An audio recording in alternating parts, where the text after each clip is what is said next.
नमस्कार, आंखें के आज के एपिसोड में आप सभी का स्वागत है। आज के एपिसोड में हम बात करेंगे उत्तर बिहार में आए बाढ़ की विभीषिका पर और साथ ही साथ आपको लेकर चलेंगे देश के 51 सिद्ध शक्तिपीठों में से एक पटना सिटी। बाढ़ एक ऐसी आपदा है जो अपने साथ आम जनजीवन की सारी खुशियों को तबाह करके चली जाती है। इस साल भी उत्तर बिहार के 18 जिले बाढ़ से प्रभावित हैं। हालांकि सरकार की तरफ से राहत कार्य जारी है, फिर भी सामान्य जनजीवन को पटरी पर आने में काफ़ी वक्त लगने वाला।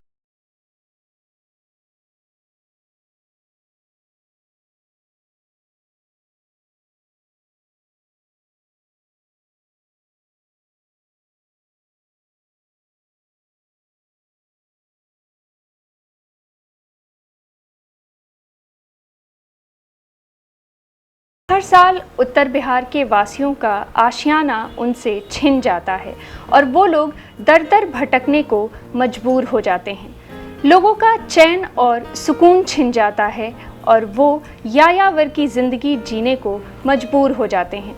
राशन, कपड़े और ज़रूरत की हर चीज़ के लिए मोहताज हो जाते हैं। जी हाँ, आज पूरा उत्तर बिहार बाढ़ की चपेट में है। बिहार की भौगोलिक संरचना ही कुछ ऐसी है कि यहाँ बाढ़ का आना तय है।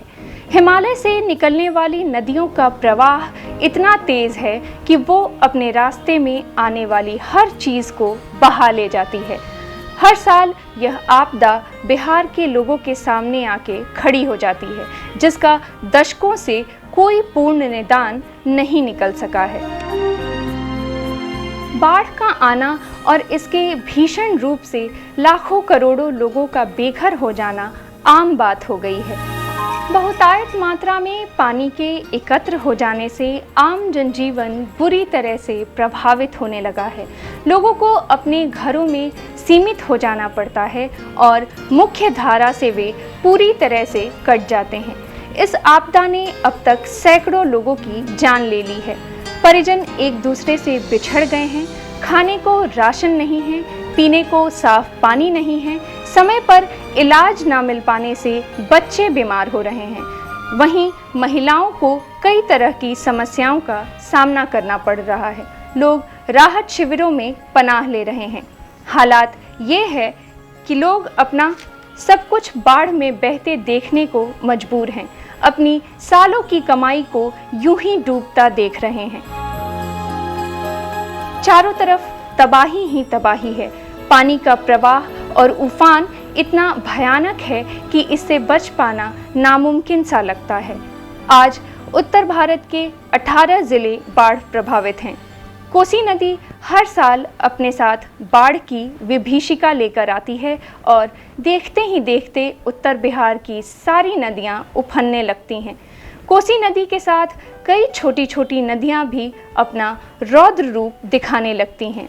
हालांकि हर साल सरकार की ये कोशिश रहती है कि कम से कम तबाही हो और इस साल भी केंद्र और राज्य की सरकार की मिलीजुली कोशिशों से इस आपदा से उबरने की कवायद जारी है। एनडीआरएफ, एसडीआरएफ, भारतीय सेना की टुकड़ी के साथ साथ एयरफोर्स के वायुयान भी पूरे जोर शोर से राहत कार्य में जुड़े हैं। इस साल भी उत्तर बिहार के तकरीबन 1 करोड़ लोग बाढ़ से पीड़ित हैं। अररिया, किशनगंज, पूर्वी चंपारण और पश्चिमी चंपारण सबसे ज़्यादा प्रभावित हैं। बाढ़ से मची तबाही अपने साथ साथ कई तरह की बीमारियों को भी न्योता दे देती है, जिसके रोकथाम के लिए हमें खुद को जागरूक करने की ज़रूरत है। साथ ही साथ इन सावधानियों को बरतने से हम बाढ़ के बाद होने वाली महामारियों से बच सकते हैं। बाढ़ के समय क्या करें और क्या ना करें। गहराई में गड़े चापाकल का ही पानी पिएं तथा जो ऊंचाई पर भी हो। बाढ़ में डूबे चापाकल का पानी ना पिएं। खुला व देर तक रखा पानी ना पिएं। पीने के पानी में हाथ ना डालें। सामान्य चापाकल को हर 20-30 दिन के अंतर पर 30-40 ग्राम ब्लीचिंग पाउडर से शुद्ध करें। बासी व देर का रखा भोजन न खाएं। भोजन को खुला ना छोड़ें। कोशिश करें पानी उबाल कर ही पिएं। पीने के पानी व भोजन को ढक कर रखें। साबुन या राख से हाथ धुले बिना भोजन न करें। भोजन पर मक्खियों को न बैठने दें। सोते समय मच्छरदानी का प्रयोग अवश्य करें। सूखे, सूती व हल्के कपड़े पहनें। चर्म रोग व सड़न की बीमारी से बचने के लिए गीले कपड़े न पहनें। बाढ़ की ये भयावह तस्वीरें हमारे रोंगटे खड़े कर रही है। यह एक ऐसी विपत्ति है जिससे हम सालों से जूझ रहे हैं। आने वाले समय में हम यह कामना कर सकते हैं कि इस बाढ़ से हमें कम से कम रूबरू होना पड़े। यहाँ रुकते हैं एक छोटे से ब्रेक के लिए। ब्रेक के बाद आपको लेकर चलेंगे 51 शक्तिपीठों में से एक सिद्ध शक्तिपीठ Patna city. Gyansthali high school, जहां दी जाती है हाईटेक क्लास की फैसिलिटीज, खेलने की सुविधा, स्मार्ट क्लास की सुविधा, लेटेस्ट किताबों वाली लाइब्रेरी की सुविधा, लैब की सुविधा, बच्चों के लिए कंप्यूटर क्लासेस की सुविधा, साथ ही आने जाने की facilities. Gyansthali high school, Alamganj, Patna.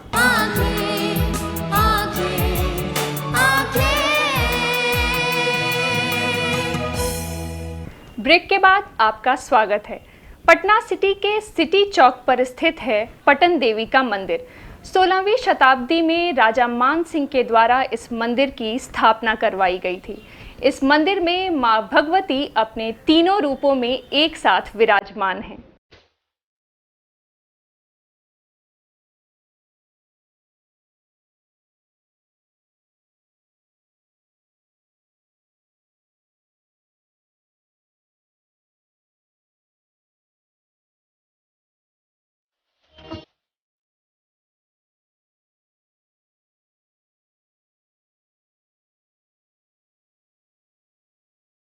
ऐतिहासिक, सांस्कृतिक और धार्मिक महत्व के लिए विख्यात है पटन देवी का यह मंदिर। सती के 51 सिद्ध शक्तिपीठों में प्रमुख यह मंदिर बिहार की राजधानी पटना में सिटी चौक के पास स्थित है। पौराणिक कथाओं की माने तो एक बार भगवान शिव के ससुर प्रजापति दक्ष ने एक यज्ञ का आयोजन किया, लेकिन उसमें उन्होंने शिवजी को आमंत्रित नहीं किया। आमंत्रण नहीं मिलने के बावजूद भी शिवजी की पत्नी सती पिता प्रेम में यज्ञ में शामिल होने चली गईं, लेकिन वहां शिवजी के अपमान को सहन नहीं कर पाईं और यज्ञ कुंड में कूद गईं। यह खबर सुनकर शिवजी अत्यंत क्रोधित हुए और वे सती के अधजले शरीर को उठाकर तांडव करने लगे। तब भगवान विष्णु ने सुदर्शन चक्र से सती के शरीर के 51 टुकड़े कर दिए। जिन जिन स्थलों पर सती के टुकड़े गिरे वहां शक्तिपीठ की स्थापना हुई। माना जाता है कि मगध में सती के शव की दाहिनी जांघा गिरी थी।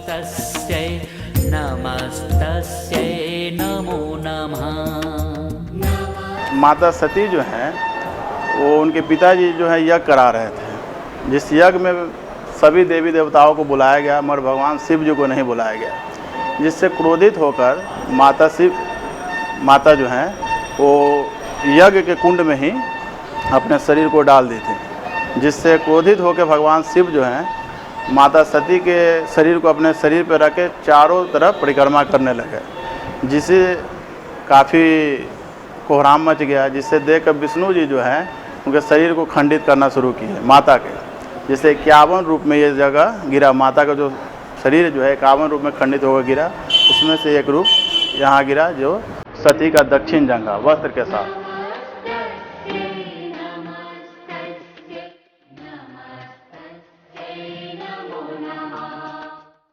इस मंदिर में भगवती अपने तीनों रूपों यानी महाकाली, महालक्ष्मी और महासरस्वती स्वर्णाभूषणों से जड़ित विराजमान हैं। वहीं मंदिर परिसर में भगवान शिव, दुर्गा, भैरव और भगवान विष्णु की प्रतिमा भी स्थापित की गई है। इस मंदिर के पीछे एक बड़ा गड्ढा है जिसे पटन देवी खंदा कहते हैं। मान्यता के अनुसार भगवान विष्णु और भैरव की मूर्ति खुदाई के दौरान मिली थी। इस मंदिर में वैदिक और तांत्रिक विधि से पूजा होती है। वैदिक पूजा सार्वजनिक होती है, जबकि तांत्रिक पूजा चंद मिनटों की होती है। विधान के अनुसार इस मौके पर भगवती का पट बंद रहता है। स्थानीय मान्यताओं के अनुसार यह मंदिर कालिक मंत्र की सिद्धि के लिए प्रसिद्ध है। वहीं इतिहासकारों की माने तो 18वीं और 19वीं शताब्दी के दौरान छोटी पटन देवी को शहर की ईष्ट देवी के रूप में माना जाता था। कई वर्षों के बाद ये स्थान बड़ी पटन देवी ने ले ली, जो शहर की ईष्ट देवी हैं, और छोटी पटन देवी को दूसरा स्थान मिला। छोटी का विशेष नाम होने के कारण ये भी बड़ी पटन देवी की तरह मशहूर हो गई। हालांकि यह मंदिर देखने में बिल्कुल नया लगता है। इसका निर्माण मुगल शासक अकबर के मशहूर सेनापति मान सिंह ने 16वीं शताब्दी में करवाया था। यूँ तो इस मंदिर में श्रद्धालुओं का तांता सदैव लगा रहता है, पर नवरात्रि के समय यहाँ की भीड़ देखते बनती है। इस दौरान महिलाएं माता को श्रृंगार की वस्तुएं भेंट के रूप में चढ़ाती हैं। यहाँ माँ 3 रूप में विराजमान है: महाकाली, महालक्ष्मी, महासरस्वती। यहाँ के भैरव व्योमकेश भैरव हैं। यहाँ ऐसी मान्यता है कि यहाँ जो भी लोग आते हैं सच्ची मन से, उनके सभी मनोकामनाएं पूर्ण होती हैं। यहाँ नवरात्रा में काफ़ी ज़्यादा भीड़ होती है। नहीं सर, मैं पहली बार आई हूँ। मुझे पता चला कि सिद्ध पीठ है, मनोकामनाएं पूरी होती है यहाँ आने से, इसीलिए माता का साक्षात परचा यहाँ माना जाता है। नवरात्रि में यहाँ महानिशा पूजा होती है और अर्धरात्रि की पूजा के बाद पट खुलते ही 2:30 बजे आरती होने के बाद माता का दर्शन किया जा सकता है। नवरात्रि की महाअष्टमी और नवमी को यहाँ मेला लगता है। आम दिनों में यह मंदिर दर्शनार्थियों के लिए दिन भर खुला रहता है। इस मंदिर को मनोकामना पूर्ति मंदिर के नाम से भी जाना जाता है। वास्तविक तौर पर इस प्राचीन मंदिर को मां सर्वानंदकारी पटनेश्वरी कहा जाता है, जिसे देवी दुर्गा का निवास स्थान माना गया है। साथ ही साथ यह भी माना जाता है कि पटन नाम से ही पटना शब्द की उत्पत्ति हुई है।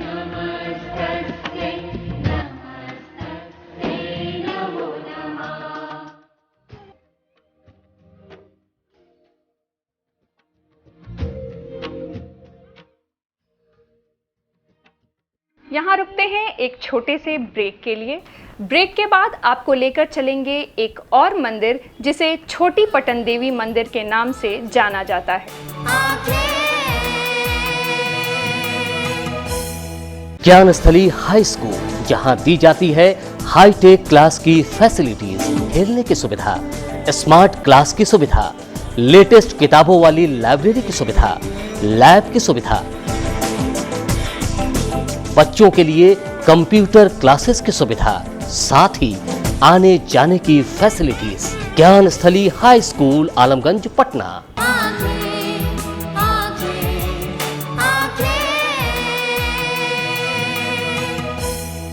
ब्रेक के बाद आपका एक बार फिर से स्वागत है।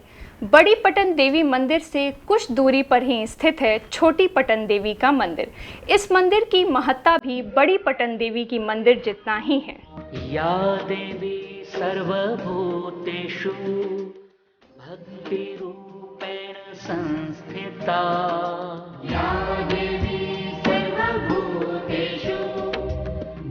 बड़ी पटन देवी मंदिर से कुछ दूरी पर स्थित है छोटी पटन देवी का यह मंदिर। मान्यता है कि इस मंदिर का भी उतना ही महत्व है जितना कि बड़ी पटन देवी का। इस मंदिर में मां महाकाली, महालक्ष्मी तथा महासरस्वती तीनों रूपों में विराजमान है। मां का चरण कमल के रूप में स्थापित किया गया है।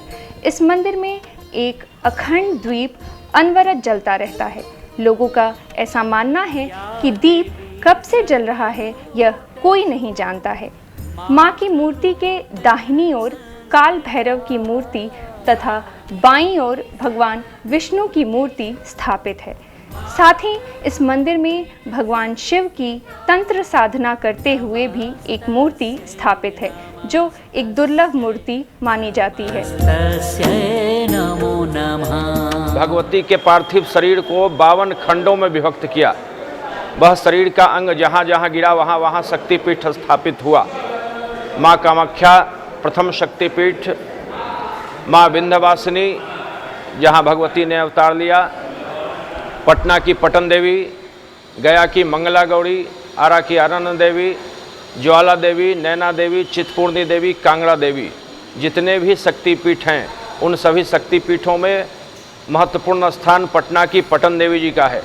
यहाँ भगवती का दाहिना जंघा गिरा है। शक्ति के उपासकों के लिए और माता जी के भक्तों के लिए यह स्थान सभी मनोरथ को पूर्ण करने वाला है और सिद्धि देने वाला है। यहाँ पवन पुत्र हनुमान की भी मूर्ति स्थापित है। साथ ही लक्ष्मी गणेश की भी मूर्ति स्थापित की गई है। इस मंदिर में माँ की दाहिनी जांघा का भी स्थान दिखाई देता है। माना जाता है कि 51 शक्तिपीठों में यह भी एक शक्तिपीठ है। भूतेषु शांति रूपेण संस्थिता। मुगल बादशाह जब पटना आए तो पटना आने के क्रम में राजधानी के पश्चिमी द्वार से उनका प्रवेश हुआ। पश्चिमी द्वार से प्रवेश होने के कारण उनका प्रथम दर्शन जिस पटन देवी का हुआ, पटना में 2 पटन देवी हैं, बड़ी पटन देवी और छोटी पटन देवी। एक पटन देवी पूर्वी द्वार पर, प्राचीन पाटलिपुत्र नगर के पूर्वी द्वार पर, और एक पटन देवी प्राचीन पाटलिपुत्र नगर के पश्चिमी द्वार पर।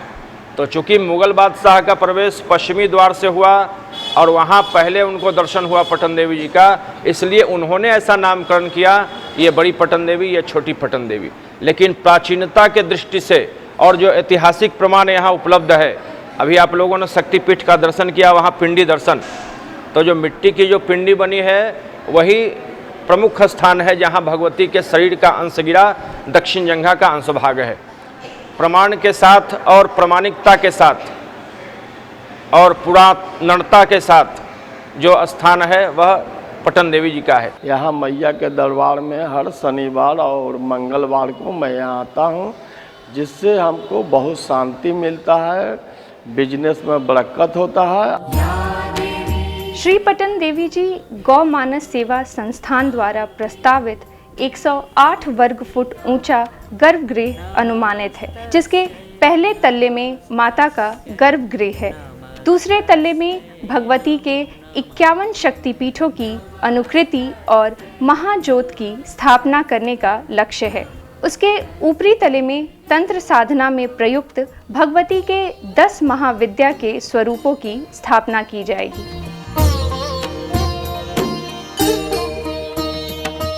माता पटन देवी जी की जो संस्था है श्री पटन देवी जी गौ मानस सेवा संस्थानम, इसने एक बृहद योजना बनाई है माता पटन देवी जी के मंदिर विस्तार की, जिसमें पूरे भारतवर्ष में, पूरे विश्व में जितने भी शक्तिपीठ हैं उन सभी शक्तिपीठों की अनुकृति माता जी के दरबार में एक स्थान पर भक्तों को दर्शनार्थ सुलभ हो जाए, ऐसी परिकल्पना करते हुए श्री पटन देवी जी गौ मानस सेवा संस्थान ने पूरे विश्व के 51 शक्तिपीठों का स्थापना, उसके ऊपरी तल्ले में भगवती के 10 महाविद्या के स्वरूपों की स्थापना और उसके ऊपर 108 फुट ऊंचे गुंबद श्रेष्ठ की स्थापना का लक्ष्य रखा है।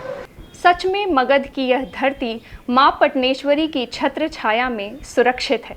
दर्शकों, आज का हमारा ये अंक आपको कैसा लगा हमें ज़रूर बताइए। आप हमें ईमेल के द्वारा संपर्क कर सकते हैं। हमारा ईमेल आईडी है lmcankhe2017@gmail.com। तो दर्शकों, अगले हफ्ते फिर से मिलेंगे। तब तक के लिए मुझे और आंखें की पूरी टीम को दीजिए इजाज़त। नमस्कार।